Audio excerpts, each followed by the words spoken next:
नमस्कार, आप सभी का स्वागत है। आज हम आपके लिए एक रोमांचक कहानी लेकर आए हैं, जो भारत के समय कथाओं से ली गई है।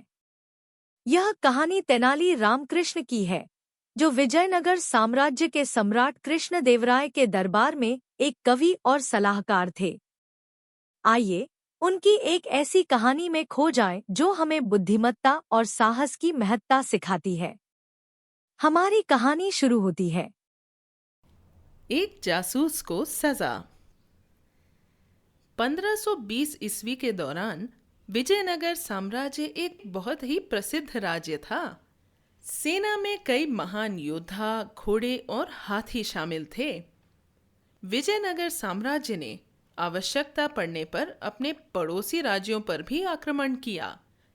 एक बार राजा श्री कृष्णदेव राय ने अपने पड़ोसी राज्य बीजापुर पर आक्रमण करने की योजना बनाई। उन्होंने अपने प्रधानमंत्री अप्पाजी के साथ एक बैठक बुलाई। इस बैठक में सेना प्रमुख भी शामिल हुए। उन तीनों ने बीजापुर पर हमला करने के तरीकों पर चर्चा की। अप्पाजी, आपको बीजापुर के साथ युद्ध के लिए तैयार रहना चाहिए, कृष्णदेव राय ने कहा। हाँ महामहिम, अप्पाजी ने उत्तर दिया। अप्पाजी, हमले की योजना बनाना हमेशा की तरह आपकी जिम्मेदारी है और इस बात को गुप्त रखना भी बहुत जरूरी है, राजा ने कहा। प्रधानमंत्री इस बात के लिए सहमत थे और उन्होंने बीजापुर पर हमले की बात को गुप्त रखने का फैसला किया। लेकिन बीजापुर के सुल्तान को इस बात का पता चल गया। उन्होंने अपने अधिकारियों को बुलाया और कहा, विजयनगर के राजा श्री कृष्णदेव राय हम पर हमले की योजना बना रहे हैं। हमें उनकी रणनीति पहले से ही जाननी होगी। हमें उनके घुड़सवारों के बारे में जानकारी हासिल करनी होगी। ये भी पता करना होगा कि उनके पास कितने सैनिक और हाथी हैं। इन सभी जानकारियों से हमें लड़ाई की तैयारी करने में मदद होगी, बीजापुर के एक सैनिक ने कहा। बीजापुर के सुल्तान को ये विचार पसंद आया और वो विजयनगर में हथियारों के निर्माण के बारे में भी जानना चाहता था। अधिकारियों से गंभीर चर्चा के बाद बीजापुर के सुल्तान ने कहा, हम एक जासूस को विजयनगर भेजेंगे। सभी ने सहमति व्यक्त की। इस काम को करने के लिए हमें एक बुद्धिमान व्यक्ति की तलाश करनी चाहिए। आइए हम राजा साहेब को नियुक्त करें, उन्होंने सुझाव दिया। सुल्तान ने राजा साहेब को बुलवाया और उन्हें सारी जानकारी दी।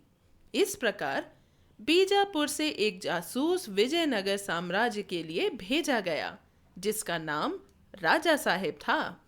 राजा साहेब को रहस्यों को उजागर करने के लिए विजयनगर भेजा गया था, लेकिन उसने कृष्णदेव राय की हत्या करके अपने सुल्तान का विश्वास हासिल करने का फैसला किया। राजा साहेब कृष्णदेव राय को मारने के उद्देश्य से विजयनगर में आया। उसने ये पता कर लिया था कि राजा कलाकारों और ब्राह्मणों का पक्ष लेता है और उसने सोचा कि अगर वो ब्राह्मण के वेश में राजा के पास जाता है तो राजा को मारने की उसकी योजना आसान हो जाएगी। राजा साहेब ने ब्राह्मणों का सभी कार्य सीख लिया और संस्कृत भाषा भी सीखी। राजा साहेब ने राजा कृष्णदेव राय को राजा अय्यर के रूप में अपना परिचय दिया। महाराज, मेरा नाम राजा अय्यर है। मैं रोजगार के लिए तमिल साम्राज्य में आया हूँ। मैंने सुना है कि आप हमेशा कलाकारों और ब्राह्मणों की मदद करने के लिए उत्सुक रहते हैं। कृपया मेरी मदद करें, राजा साहेब ने विनम्रता से कहा। राजा साहेब ने संस्कृत में कुछ कविताओं का पाठ किया और राजा को प्रभावित किया। मैं तुम्हें अपने शाही दरबार में जगह दूंगा। मुझे अपने नए संस्कृत ग्रंथों में आपकी मदद चाहिए, महाराजा कृष्णदेव राय ने कहा। जब राजा अय्यर ने यह सुना तो उसकी खुशी का कोई ठिकाना नहीं था, क्योंकि उनकी योजना काम कर गई थी। राजा ने अपने शाही दरबार में अतिथि का स्वागत करने में संकोच नहीं किया। उसकी असली पहचान पर किसी को शक नहीं हुआ और वो पूरी आजादी के साथ राज्य में घूमता रहा। राजा साहेब ने विजयनगर में सब कुछ देखा और आवश्यक जानकारी एकत्र की। एक दिन राजा अय्यर एक मस्जिद के सामने आंखें बंद किए खड़े हुए। दरबारी विदूषक तेनाली रामकृष्ण उस रास्ते से गुजरे और उन्होंने राजा साहेब को वहां मस्जिद पर उसे आंखें बंद करे देखा। वो मस्जिद के सामने क्यों खड़े होकर नमाज पढ़ रहा है? क्या वो सच में ब्राह्मण है? रामकृष्ण ने सोचा। उसे मेहमान पर शक हुआ और वो उसके पीछे पीछे उसके घर चला गया। जासूस एक मांस की दुकान के पास रुका और कुछ देर उसको देखा।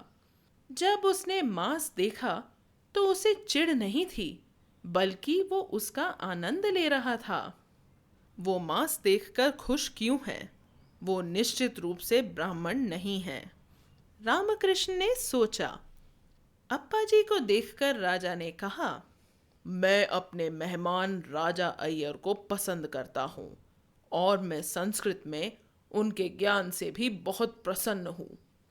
तभी रामकृष्ण ने दरबार में प्रवेश किया। नमस्कार महामहिम और अप्पा जी। रामकृष्ण, तुम इस समय यहाँ क्यों हो? राजा ने पूछा।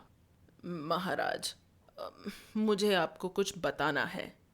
वो लड़खड़ा गया। आप हमेशा जानते हैं कि मेरे लिए सबसे अच्छा क्या है। वो मुझे तुम पर पूरा विश्वास है। ऐसी क्या बात है रामकृष्ण? आप क्यों झिझक रहे हो? कृपया बात बताइए, राजा ने रामकृष्ण से पूछा। राजा अय्यर ब्राह्मण नहीं है। मुझे उनका व्यवहार संदिग्ध लगता है, रामकृष्ण ने कहा। उसने उन्हें अपने संदेह का कारण बताया। रामकृष्ण, एक प्रतियोगी के रूप में देख रहे हो, ये सही नहीं है।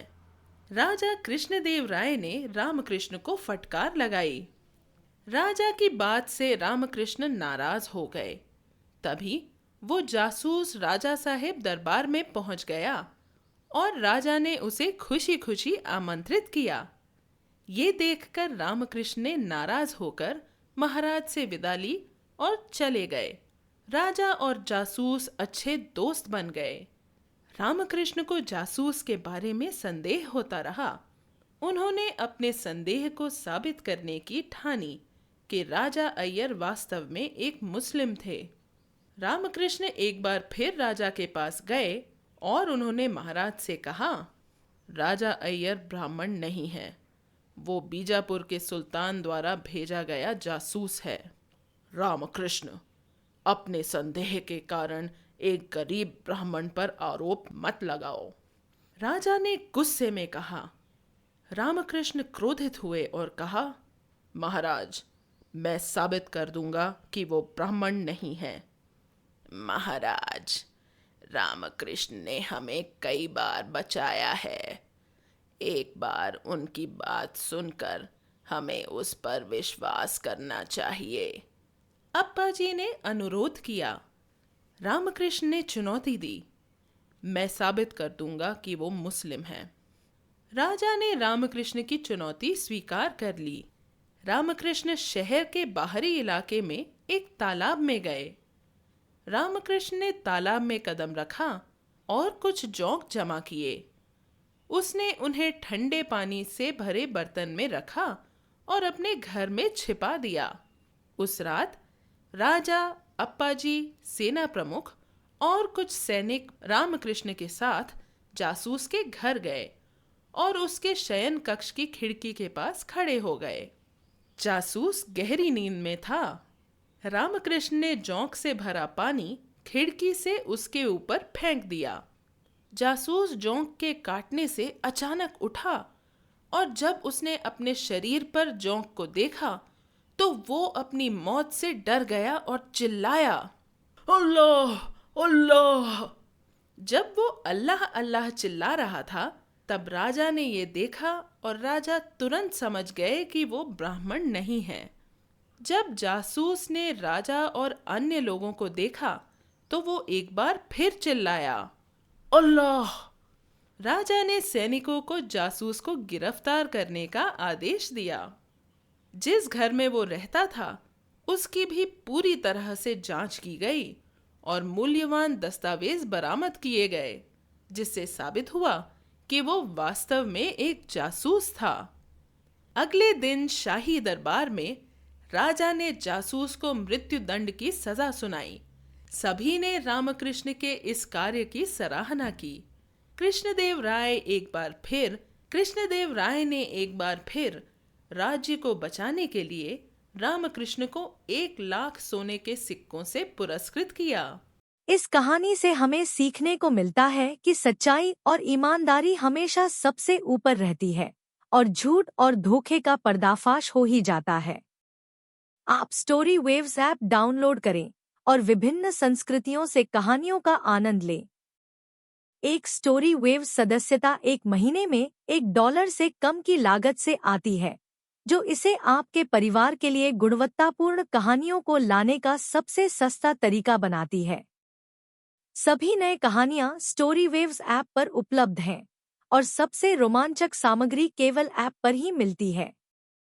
हमें YouTube चैनल पर सब्सक्राइब करें और Instagram, TikTok और Spotify पर स्टोरी वेव्स को फॉलो करें ताकि आप आगामी सामग्री के बारे में अपडेट रहें। धन्यवाद आपका यह कहानी सुनने के लिए।